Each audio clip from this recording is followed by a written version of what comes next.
ఎందుకంటే గవర్నమెంట్ లేదు, ఇక సత్తానదో కొట్లాడా నాదో కొట్లాడా కేసులు మన్ను మశానం అన్నీ అయిపోయినాయి. సర్కారే మనది వచ్చింది కదా, ప్రజల సర్కారే వచ్చింది. కాబట్టి ఇప్పుడు మనం చాలా శక్తివంతంగా పనిచేసేటువంటి అవకాశం వచ్చింది. అందరూ సద్వినియోగం చేసుకోండి. రాబోతున్నటువంటి రోజులు కార్యకర్తలకు నేను సత్తానకు రిక్వెస్ట్ చేస్తా ఉన్నా, కాంగ్రెస్ పార్టీ కార్యకర్తల కడుపు నిండా పెట్టి ఫస్ట్ పెట్టి వాళ్ళు 10 ఏళ్ల సంది ఉపాసం అన్నారు, ఏం లేకుండా ఆగమైపోయారు.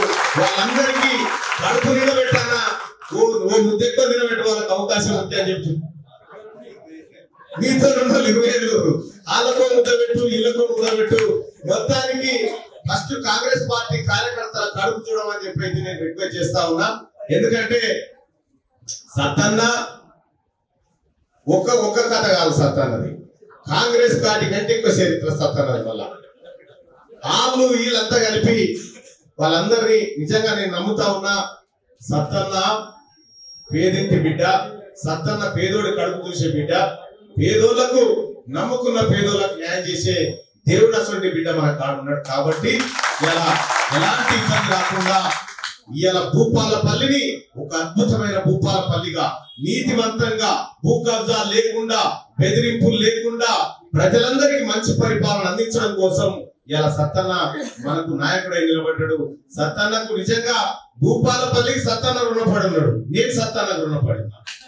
మనకు ఎప్పుడు తీరుతుందో ఏం కాదు, కానీ మొత్తానికైతే సత్తన్న చేసినటువంటి సేవలు, సత్తన్న పోరాటం మాలాంటి యువకులందరికీ స్ఫూర్తి. అలాగే సింగరేణి కార్మికులు ఎవరైతే ఉన్నారో ఈ ప్రాంతంలో సత్తన్న కృషి చేసుకొని కూర్చుంటే మొన్న రిజల్ట్ ఏమైందో చూసిరుగా, గట్లుంటది అన్నట్టు. అందుకోసమే సింగరేణి కార్మికుల సమస్యలు గాని వాళ్ళకు సంబంధించిన అనేకమైనటువంటి సత్తన్నకు తెలుసు. ఏమి చేయాలో సరైన సమయంలో అన్న నిర్ణయం తీసుకుంటాడు.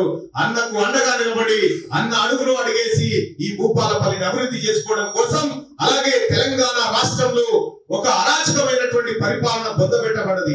నిన్న మొన్న మళ్ళా మాట్లాడుతున్నారు వాళ్ళు. ఏమైనా 4 రోజుల తొట్టెలకు తాగి కట్టినట్లు లేదా ఇలా ముచ్చట.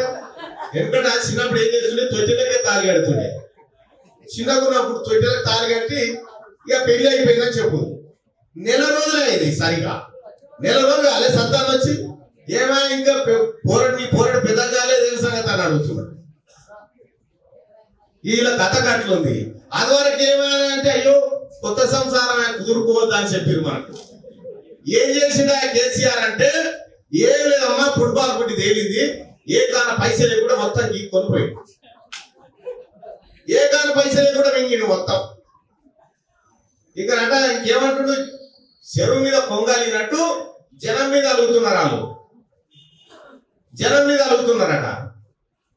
వాళ్ళ కథ పాపం ఓడిపోయినారు. ఇక వాళ్ళని ఎందుకు అనాలి, ఆ పాపం ఆయన తొంగిరి ఆయన పడ్డాడు, ఆయన నాకు నేను ఈయనకు. మనం ప్రజలకు హామీలు ఇచ్చినాం.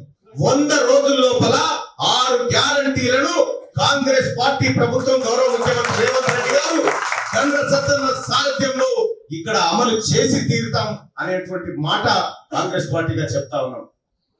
ఇలా వాళ్ళ లెక్క ఇచ్చేటువంటి హామీలు, వాళ్ళ లెక్క చెప్పేటువంటి మాయ మాటలు కాంగ్రెస్ పార్టీ చెప్పదు. కాంగ్రెస్ పార్టీ ఏది చెప్తుందో అది చేసి చూపెడుతుంది. మహిళా సోదరులారా బస్ ఎక్కి రవిలు ఇండియాల ఎట్లుంది, ఫ్రీగా లేదు, ఆట అన్న పైసలు లేవు. అటు ఇటు ఇంట్లో మీద పంచాలి, అడిగి అవ్వగారు ఇంటికి పోయినా కూడా ఆట అన్న పైసలు లేవు. అటే పోవచ్చు, మంచిగా పోవచ్చు రావచ్చు. ఇక ఇండియాల పెళ్లిల కాడికి పోతే ఏమంటారు అంటే, పెళ్లికి రాని పత్రిక ఇస్తే నేనేడు వస్తాడున్నా, చిన్నమ్మ వస్తుంది, చెల్లి వస్తుంది, బస్ కిరాయి ఇట్లా తయారైంది. మంచిగా లేదమ్మా బస్ కిరాయి. మేము కూడా అలుగుతాం, మేము అలిగితే ఆడిపోతామమ్మా, ఇట్లే కూర్చోవాలి. ఏడికి పోయేది లేదు కదా. అంటే మీకున్న అదృష్టం మాకు లేదు. ఇవాళ గౌరవ ముఖ్యమంత్రి రేవంత్ రెడ్డి గారు చాలా మంది మొగోళ్ళకి ఇవ్వాలి. ఒక ఆయన అంటా ఉండు, ఒంటరి ఒక ఆయన కూడా పింఛన్ ఇవ్వాలని అంటాడు. ఇలా పేపర్లు ఉండే, ఒంటరి ఒక ఆయన కూడా పింఛన్ ఇవ్వాలి, మొత్తం ఏం చేసిన ఆడవాళ్ళకే చేస్తున్నాడు ముఖ్యమంత్రి గారు అంటు మీద అట్లా అంటారు. కానీ మహిళా సోదరుల కోసం ఆ తల్లి సోనియా గాంధీ ఎంత చేసినా తక్కువ అని చెప్తారు. అందుకోసమే 500 రూపాయల గ్యాస్ సిలిండర్ ఇవ్వాలన్న ఆలోచన గతం ఎందుకు రాలేదు? ఇలా ప్రతి ఆడబిడ్డ అకౌంట్ లో 2,500 రూపాయలు వేయాలన్న ఆలోచన లేదు వాళ్ళకు. ఇలా బస్ ఛార్జీలు ఫ్రీ, 200 యూనిట్ల వరకు విద్యుత్ కరెంటు ఫ్రీ ఇవ్వబోతా ఉంది కాంగ్రెస్ పార్టీ. ఇటువంటి పార్టీని కదా మనం కాపాడుకోవాల్సింది.